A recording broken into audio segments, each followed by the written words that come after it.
Welcome back. I thank you for coming back to the conversation. We are talking about the farm-to-table lifestyle with a few first-generation farmers, and my next guests say farming literally saved their lives. Nia Brown Matthews and Eric Matthews fell in love with farming after their new lifestyle reversed several health struggles they were having. Now they teach others how to sow and grow their own meals. Welcome the Matthews to the show. Thank you. Good to have both of you here. Similar story to the Muhammads, right? You were living the city, loving the city, about that city life. Yes. What made you switch gears? We were empty nesters and we were just loving that life, but our health was in distress from eating out and doing the city culture, you know, just enjoying that. But I ended up getting COVID. And with COVID brought, it put a scare into both of us. So this was in 2020 then? Yes, All yes. right. And I was hospitalized with COVID. How long were you in the hospital? 5 days at Emory. And so with that, I had hypertension, high blood pressure, high cholesterol. He was type 2 diabetes. Were these all things you discovered during the COVID diagnosis? You didn't know you had any of those health issues I knew I beforehand? had some underlying, but I didn't know to that degree that it was just that bad. Okay, and how about for you? For me, the diabetes came because of not being active no more. We live downtown. I love getting outside. So me not being able to get outside like I used to and just eating out all the time because y'all at different restaurants and everything, so bad habits picked up. Yeah. And I understand, you know, no judgment against folks who are eating out, right? But sometimes there's just something to a good home-cooked meal several times a week, right? But you say the home-cooked meal wasn't enough. It's a big jump from we need to cook more to go out and buy a 2-acre farm. Absolutely. Help me understand why you decided that was going to be the way to address your health issues. Well, COVID shook me. Having that, the unknowns that came with that, we decided to change the trajectory. My husband said, you know what, we're living the city life. Let's go to a more calmer life.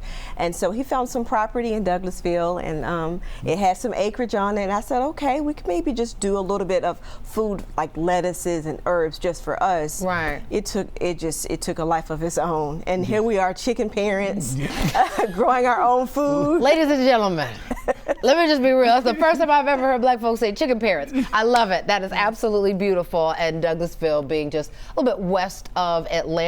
So big change of pace for you, right? Yes. The biggest lessons you are learning now as chicken parents. Yes. Tell me.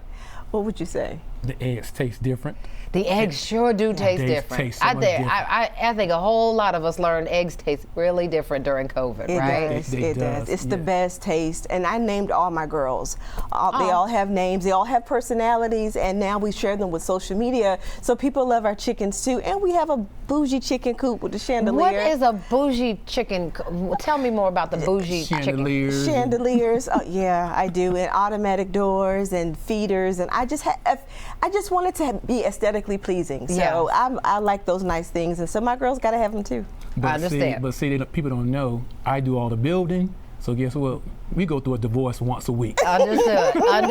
And I want to be clear. I mean, we certainly wouldn't suggest that everything that you all were dealing with isn't something that needs to be addressed with, treatment by a doctor. But for you too, it was really a change of lifestyle and changing the diet. So tell me how your lifestyle and your health have changed since you moved out to the country, so to speak.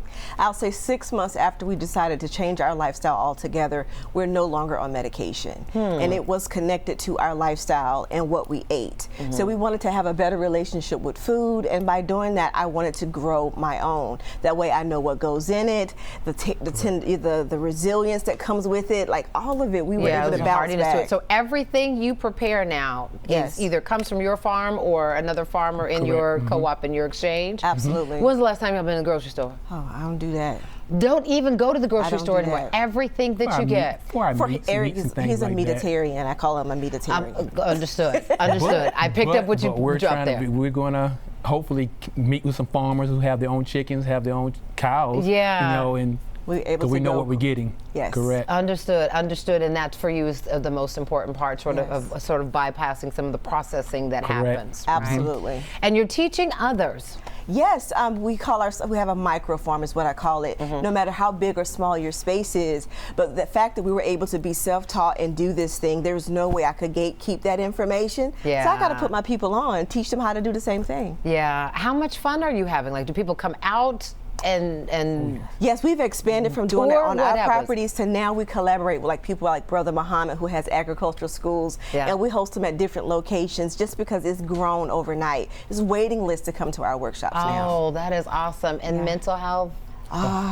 I'm telling Did you, you see the it's deep top side there? tier. It is top tier. It's the peace for me. For me, it's peace because she know when it rains or it's cold and I can't get outside, she just know like, what's wrong with you? I can't go outside. Oh, wow. I'm like a kid. I love being outside. But let me Really? just say this: I've never gardened a day in my life. Like I got a few plants in the home. So this was all new for All you. new for me. We are self-taught. I love it. I love it. I love it. All right, I'm going to pause right there because it's time to get our hands just a little dirty. I want you to stick around because the Mohammeds and the Matthews are going to teach us just a couple of farming basics, right? Yes. It's going to get a lot. It's going to be a lot of fun. Stay with us. We'll be right back.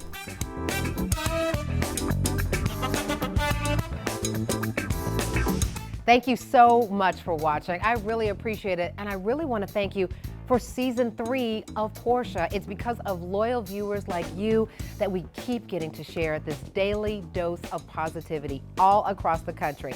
So just a reminder, I still need you to like, comment, and subscribe. And go ahead and tell your friends. You can catch us now in Orlando, in San Francisco, in Atlanta, and all across the country on Soul. Tell your friends.